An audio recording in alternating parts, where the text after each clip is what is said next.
Now in this chapter we speak about the stranger amongst the ballroom dances. Why the stranger? Because basically it's not a ballroom dance. The tango. The tango is a Latin American dance and years ago actually used to be danced in Latin American competitions. Now the tango as a Latin American dance is based on rhythm. It's not based mainly on melody like the four other dances. So we don't have swing, we don't have body flight, we don't have a visual rise and fall. Steps are being placed step by step individually. The tango is based on the tango walk. Also our position towards each other is slightly different. We have a more compact position which makes it possible for us to walk and stop. As basically the character and movement of the tango is the ability to move and stop, move and stand still. So we have a certain foot position that we try to create in the beginning in our setup for the tango. Let's have a look at the feet of William and Alessandra, the way they are standing together in their tango hold. Now the right feet are in front of each other, and the so-called closed foot is not actually really closed because the right foot is slightly back. Thank you. So with the right foot slightly back, it is a habit that most of the couples start by going backwards into the position, which is okay when you're good enough to hold your posture still forward towards your partner. Now, Bill Irvin used to take a tango hold in a complete different way. He didn't let the girl come to him. He took his body up to the girl. Can I please ask you? So what he did is what we try now. He went on the left foot and went forward and closed towards the lady. And I do that again. So he went forward, actually cuddled a little bit with his body and closed his leg towards the lady, and has a compact position to be able to dance the tango. Thank you. Now we have another look at William and Alessandra's hold. If they pick up the hold, you will find out because of the compactness of the hold, the contact points are longer. They will have contact in the legs as well, which is not the case in the swing dances. Also you will see, can you turn a little bit this way so we see it from all angles, that the right arm is further around the lady and a little bit more down. And another little turn and you will feel that the left hand of Alessandra is under his right arm. In this case the arm length is perfect, so his elbow fits actually into this angle of her left arm.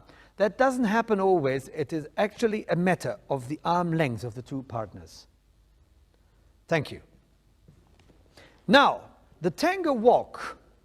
The tango walk is the base for all steps in tango. So if you understand how to walk properly in tango, you're on a good route for a successful dance.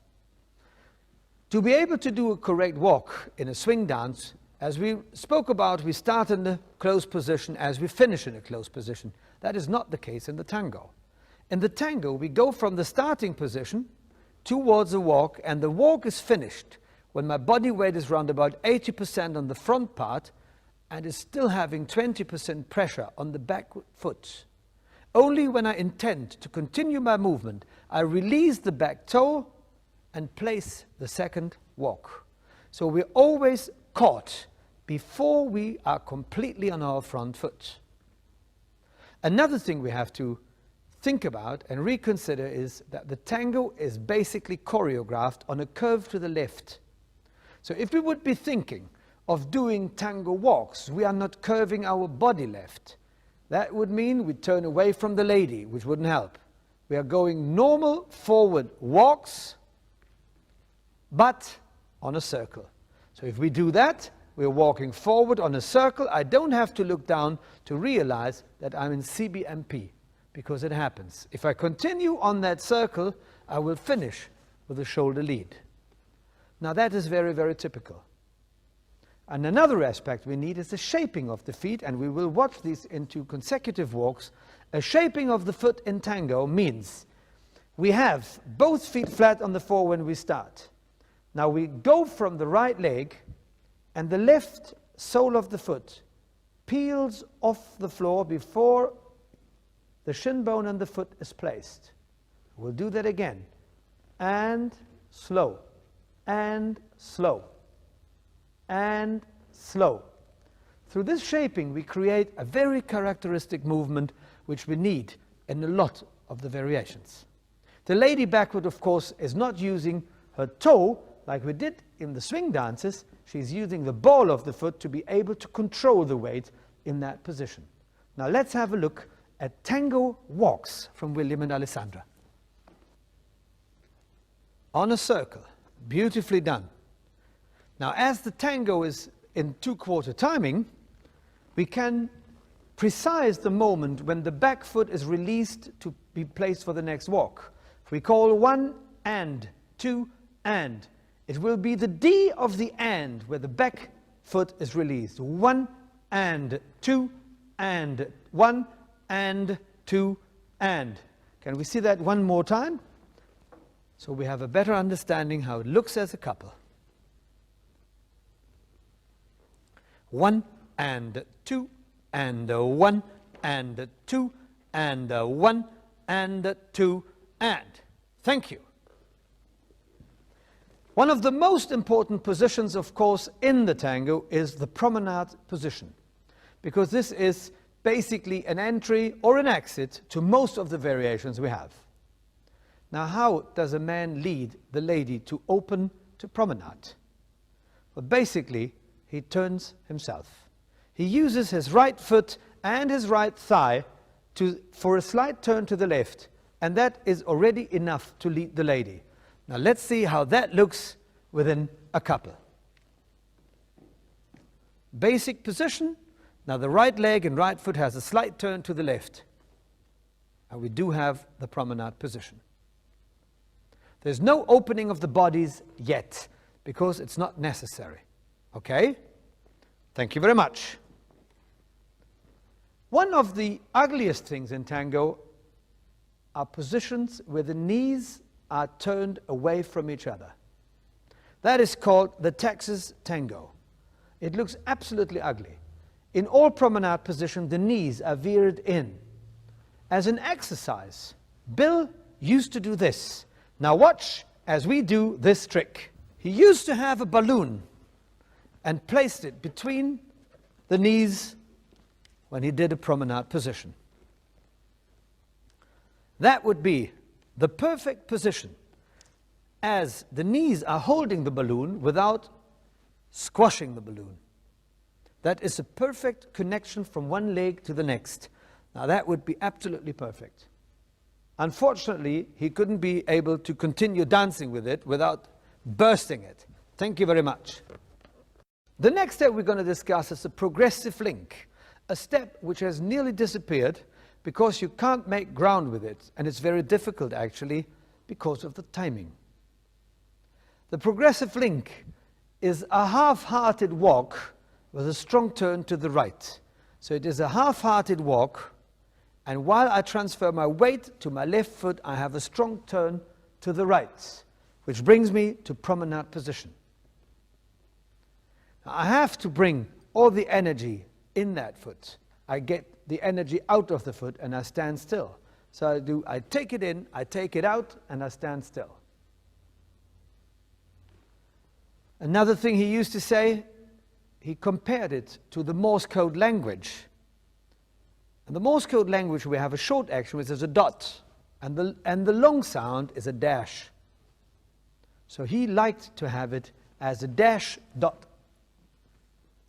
Dash dot. Let's have a look at the progressive link. Take it in, take it out, stand still. Dash dot. Very good. And maybe one more. And the lady is in a beautiful promenade position. And whoop. Thank you very much. Another step out of the museum, nearly disappeared from the scene, is the closed promenade.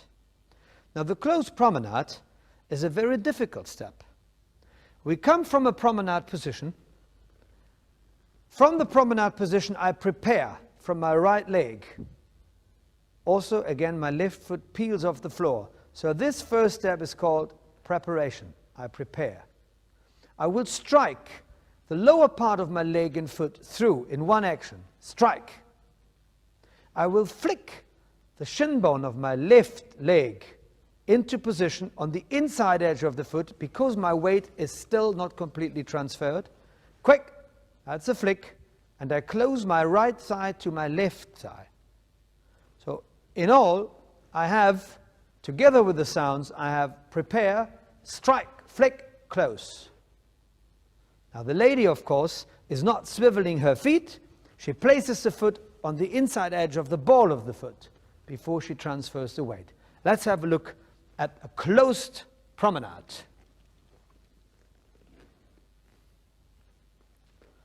And prepare, strike, flick, close.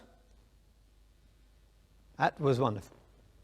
Maybe we can see two walks, a progressive link, and a closed promenade together.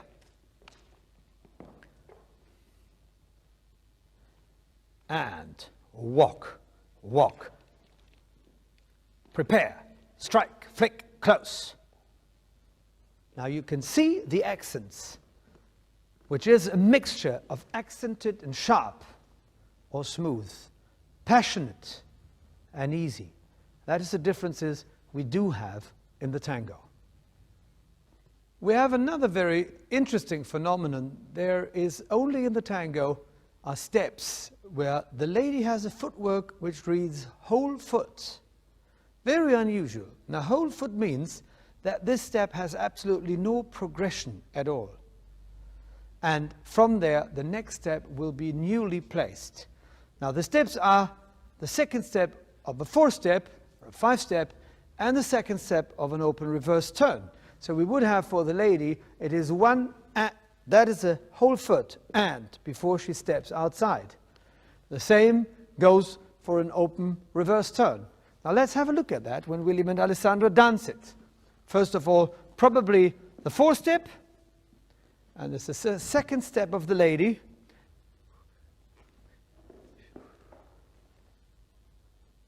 Very good.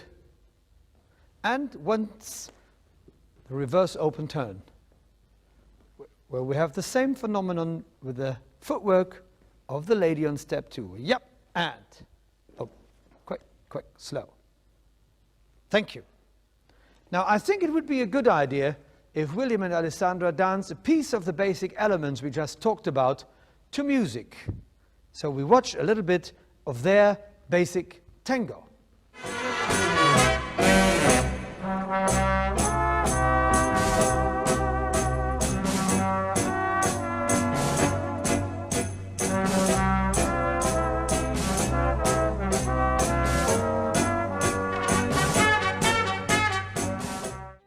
And one last feature I have definitely to mention.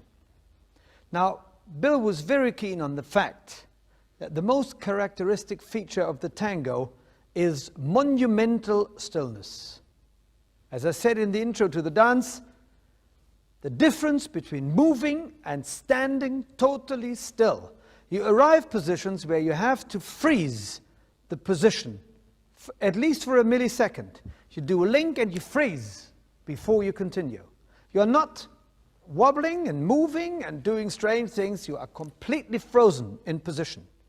Now, this monumental stillness is the main feature of the dance. Even when you do complicated steps, you have to find your spots where you freeze for a millisecond before continuing.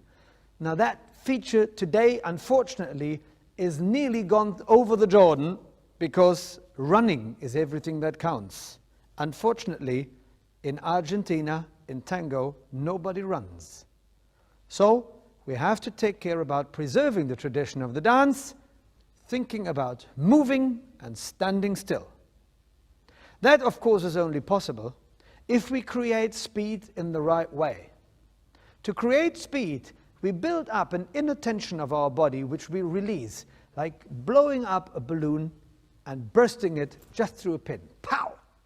So that's what we do. Inside, we build up energy, we release energy, and we create speed. So by the time we freeze our positions, we are relaxed in our muscles and not tight. That is very important. You always have to remember one thing, which Bill had to say to all his pupils. To be relaxed in your muscles is the main foundation for being able to dance that dance at the correct speed changes. He used to say, you can crack a whip, but you cannot break steel. I would ask William and Alessandra now to dance a little piece choreography in tango, and you will see the differences of speeds, the differences of passionate and soft, and definitely you will see monumental stillness.